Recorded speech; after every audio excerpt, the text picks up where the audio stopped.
शंकर को जिसने पूजा उसका ही उद्धार हुआ। शिव शंकर को जिसने पूजा उसका ही उद्धार हुआ। अंतकाल को भवसागर में उसका बेड़ा पार हुआ। भोले शंकर की पूजा करो, ध्यान चरणों में। कथा केवी रीते હું કોણ છું, ક્યાંથી આવ્યો? બ્રહ્માજીએ પ્રશ્ન પૂછ્યો, તમે કોણ છો, ક્યાંથી આવ્યા? ત્યારે શિવજી પોતાના પ્રાગટ્યની વાત કરે છે. શિવજીના પ્રાગટ્યની કથા અહીંથી શરૂ થાય છે. હવે શિવજી કહે છે, હે બ્રહ્મદેવ, હે નારદાદી દેવતાઓ, જ્યારે આ જગતમાં પવન નહોતો, પાણી નહોતું, આકાશ નહોતું, પૃથ્વી નહોતો, બ્રહ્મદેવ તમે નહોતા, વિષ્ણુ નહોતા, તો દેવતાઓ ક્યાંથી હોય? કોઈ દેવતાઓ હતા નહીં. બ્રહ્મા નહોતા, વિષ્ણુ નહોતા, પવન નહોતો, પાણી નહોતું, પૃથ્વી ન હતી. ત્યારે શિવજી કહે છે, જે તત્વ હતું એનું નામ હતું સત. શું હતું? સત. માત્ર સત બિરાજતું હતું. સત ક્યારેય ક્યાંયથી આવતું નથી, ક્યાંય જતું નથી. કાયમ જે હોય એને સત કહેવાય.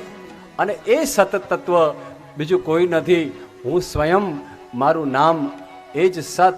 અને સત ઉપરથી નામ પડ્યું છે શિવ. કલ્યાણ કરનારું તત્વ કોઈ હોય તો એ હું હતો. અને કેવી રીતે હતો તો સાંભળો. પવન, પાણી, અગ્નિ, સૂર્ય, ચંદ્ર, તારા અને આકાશ પણ નહોતું. આકાશ નહીં પણ, અને કંઈ નહોતું. ત્યારે ભગવાન કહે છે, હતો હું નિરંજન, નિર્ગુણ, નિરાકાર. હું સ્વયં બિરાજતો હતો. મારા સિવાય આ જગતમાં કંઈ જ હતું નહીં. શિવજી કહે છે, સાંભળો, કોઈ આધાર જ નહોતો. કોઈ પવન, પાણી, કોઈ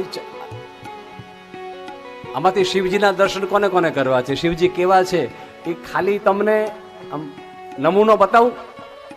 ખાલી નમૂનો બતાવું, હા કે ના? શિવજીનું રૂપ કેવું છે? શાસ્ત્રમાં જે બતાવ્યું સંમત. उज्जैन का राजा, जोर से बोलो, उज्जैन का राजा, काल का भी काल.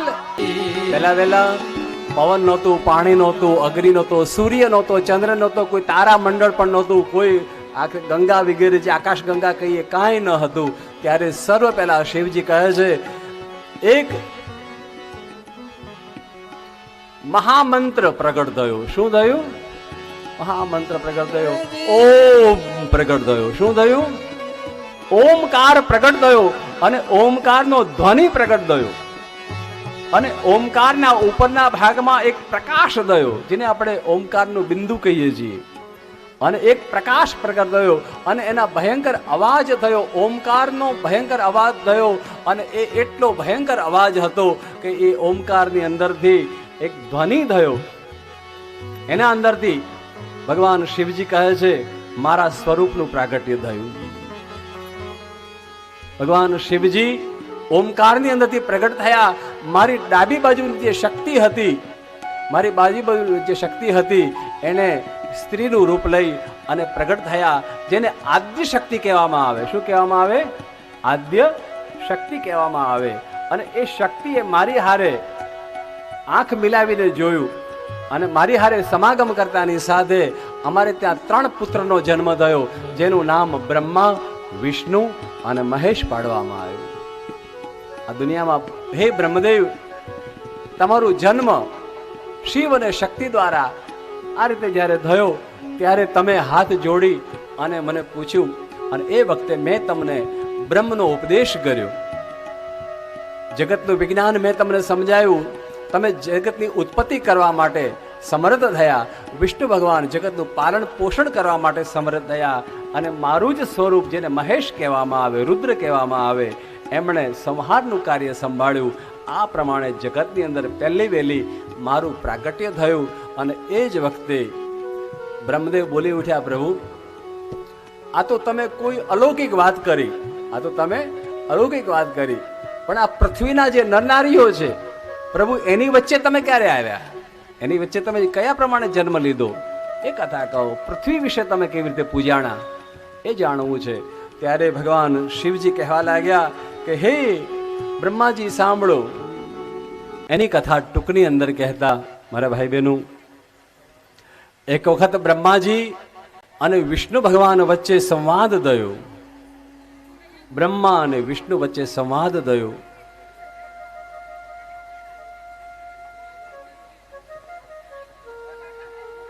વિષ્ણુએ બ્રહ્માજીને કહ્યું કે હું મોટો છું, બ્રહ્માએ વિષ્ણુને કહ્યું કે હું મોટો છું. સામસામી એકબીજા પ્રત્યે વડ આભટ થવા લાગી, ઝઘડો થવા લાગ્યો. અને મારા ભાઈ બહેનો, બંને જણાને જે બોલાચાલી હતી એ યુદ્ધમાં પરિણામી. ભગવાન બ્રહ્મદેવ અને વિષ્ણુ ભગવાન એક વખત ભયંકર યુદ્ધની અંદર ઉતરી આવ્યા. બ્રહ્માજીએ ક્રોધ કરી અને વિષ્ણુ ભગવાનના ઉપર બ્રહ્માસ્ત્ર છોડવાની તૈયારી કરી. બ્રહ્માજીએ જ્યારે બ્રહ્માસ્ત્ર છોડવાની તૈયારી કરી અને એ જ વખતે બંનેની વચ્ચે ભગવાન શિવજી વિચારવા લાગ્યા કે આ બંનેના ઝઘડાની અંદર આખું જગત બળીને ભસ્મ થઈ જશે. બ્રહ્માસ્ત્ર છૂટી છે તો જગતમાં મુશ્કેલી સર્જાશે. આ બંનેને શાંત કેવી રીતે કરવા એનો વિચાર કરી ભગવાન શિવજી, સત્યના સ્થાપક એવા ભગવાન ભોલે ભંડારી, નિરંજન નિર્ગુણ નિરાકાર ભગવાન શિવજી પ્રગટ થવાનો વિચાર કરી અને બ્રહ્મા વિષ્ણુ જે યુદ્ધ કરતા હતા અને એકબીજા પર શસ્ત્રો ફેંકતા હતા, એ જ વખતે બંનેની વચ્ચે ભગવાન શિવજી આકાશમાંથી એક અગ્નિ તરીકે, અગ્નિનો થાંભલો જાણે નીચે ઉતર્યો હોય એવો ભયંકર કડાકો થયો અને થાંભલા તરીકે ભગવાન પ્રગટ થઈ ગયા કાશીની અંદર. બોલ શ્રી કાશી વિશ્વનાથ મહાદેવ કી જય. ભગવાનને વધામણા આપી દો, ભગવાનને વધામણા આપી દો. બોલ શ્રી કાશી વિશ્વનાથ મહાદેવ. એ વખતે દેવતાઓએ જે કાર કર્યો, એક સ્તંભ તરીકે પ્રભુ પ્રગટ થયા. બ્રહ્મા વિષ્ણુ અને બંને જણા એના પાયામાં એક ગયા, એક આકાશમાં ગયા સંશોધન કરવા કે કોણ છે. પણ નેતિ જ્યાં વેદ કહે છે મારું ચિતડું ત્યાં જવા જાય છે. બ્રહ્મા વિષ્ણુ પામી શક્યા નહીં. અંતે બંને જણા સ્થાન ઉપર આવી અને ભગવાન શિવની પ્રાર્થના કરી, એ સ્તંભની, એ શિવલિંગની પ્રાર્થના કરી કે હે પ્રભુ તમે કોણ છો, તમે પ્રગટ થાવ, અમને ખબર પડે. એને એ જ વખતે ભગવાન સાંબ સદા શિવ પ્રગટ થયા. એની અંદરથી જટા જોડ ભાલમાં ચંદ્ર બિરાજે છે, ગંગાજી બિરાજે છે, આખા શરીરે ભસ્મ લગાડી છે, હાથમાં રુદ્રાક્ષ, ગળામાં રુદ્રાક્ષ, સર્પોની માળા ધારણ કરી છે. એવા ભગવાન શિવજી એ લિંગમાંથી પ્રગટ થયા છે અને જય જયકાર થયો. બોલ શ્રી કાશી વિશ્વનાથ મહાદેવ. ભગવાન કાશીમાં પ્રથમવાર દર્શન કરાવ્યા. પોતાના દર્શનથી જે જયકાર થયો છે. કરતા હો, પૂનમ કરતા હો, સાચું વ્રત કરતા હો, કોઈ પણ કરતા હો તો સમજો.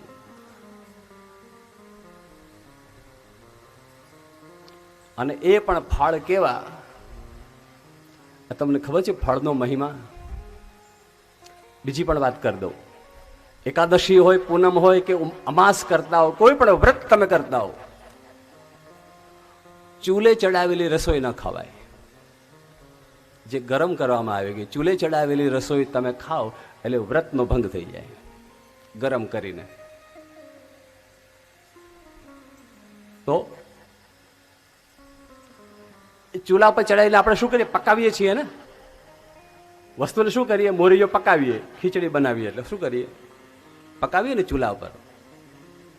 આપણા શાસ્ત્રોમાં ના પાડી દીધી કે એ દિવસે, જે દિવસે તમે વ્રત કરો છો એ દિવસે ભગવાન સૂર્યના પ્રકાશની અંદર જે વસ્તુ પાકી જાય છે એને ફળ કહેવાય. શું કહેવાય?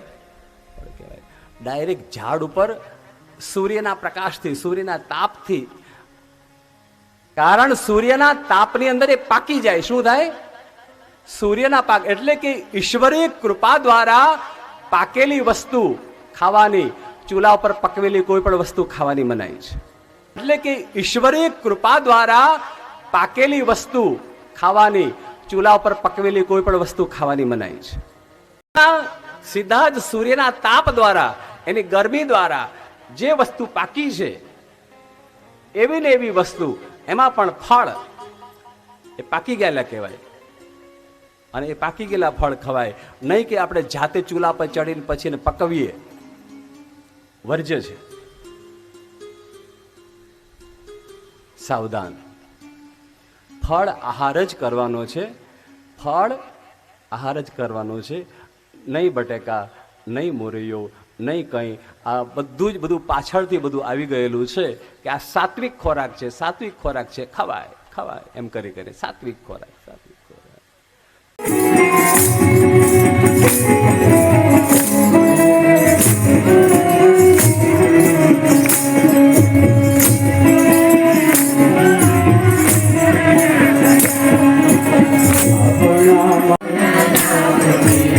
આપણા મલકમાં ભોજન લાપતિ,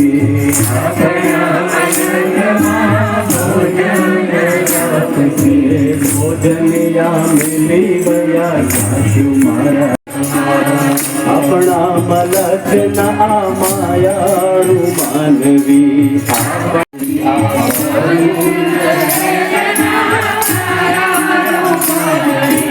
અયોધ્યા નગરના માયાળુ માનવી,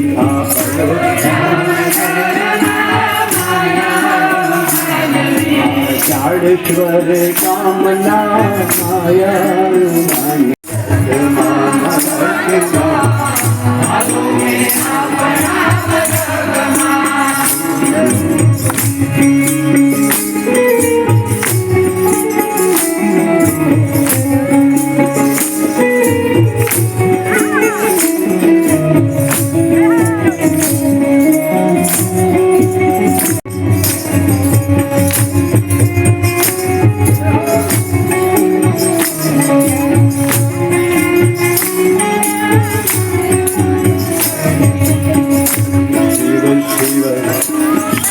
શિવ શિવ શિવ શંભો મહાદેવ શંભો, શિવ શિવ શંભો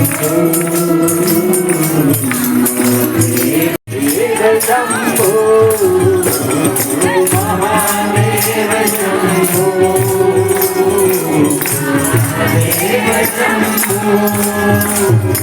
શિવ શિવ શિવ શિવ શંભો. તારા નામની અગન જાગી, તારા મિલનની શિવ દર્શન જો, તારા સેવકને શિવ દર્શન જો, તારા સેવકને લગન લાગી. શિવ શિવ શંભો મહાદેવ શંભો, શિવ